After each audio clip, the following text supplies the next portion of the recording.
আসসালামু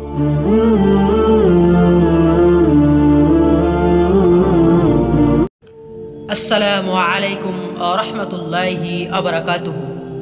সম্মানিত উপদেশ টিভির শ্রোতা মণ্ডলী, আল্লাহর অশেষ কৃপায় সুস্থ আছেন। আল্লাহ তাআলা আমাদের সকলকে সুস্থতা নামক যে নিয়ামত তা দান করুন, আমিন। সাবার রানী বিলকিস, যিনি ছিলেন সুলাইমান আলাইহিস সালামের স্ত্রী, রানী বিলকিসের মা কে ছিল? তার নাম কি? তিনি মানুষ নাকি জিন ছিলেন? সাবার রানী বিলকিসের মা বাবের মধ্যে একজন ছিলেন জিন। ইবনু কালবি রহমতুল্লাহ আলাইহি বলেছেন, রানী বিলকিসের বাপ জিনের মেয়েকে বিবাহ করেছিলেন, যার নাম ছিল রেহানা বিনতে শুকুর। তারই গর্ভে রানী বিলকিসের জন্ম হয়। তার নাম রাখা হয় বিলকিমা।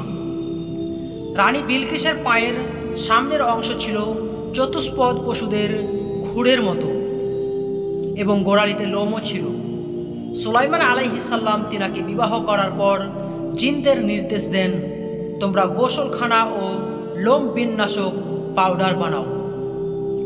আল্লামা জালালউদ্দিন সৈয়দী রহমাতুল্লাহ আলাইহি বলেছেন, যিনি বিশ্বখ্যাত তাফসিরে জালালাইনের লেখক, তিনি বলেছেন, রানী বিলকিসের পিতামাতার মধ্যে একজন ছিলেন জিন। রেফারেন্স কিতাবুল উজমা, আবু আশ-শাইখ ইবনে মারদুইয়া।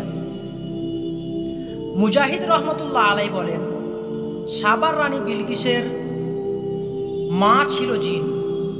রেফারেন্স ইবনে আবি শাইবাহ, ইবনুল মুনজির। জুবাইর রহমতুল্লাহ আলাইহি বলেন, সাবার রানী বিলকিসের মা ছিলেন জিন, তার নাম ছিল ফারিয়া।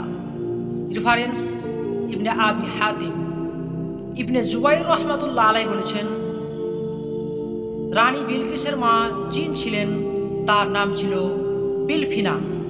ইবনে আবি হাতিম। রানী বিলকিসের মায়ের নাম নিয়ে অনেক মতভেদ রয়েছে। ইবনু কালবি রহমতুল্লাহ আলাইহি তার নাম ছিল রেহানা বিনতে শুকুর। জুবাইর ইবনে মুহাম্মদ রহমতুল্লাহ আলাইহি তার নাম ছিল ফারিয়া। ইবনে জুরাইজ রহমতুল্লাহ আলাইহির তার নাম ছিল বিলফিনা। উসমান ইবনে হাজির রহমতুল্লাহ আলাইহির তার নাম ছিল বিলকিমা বিনতে সাইয়াদ।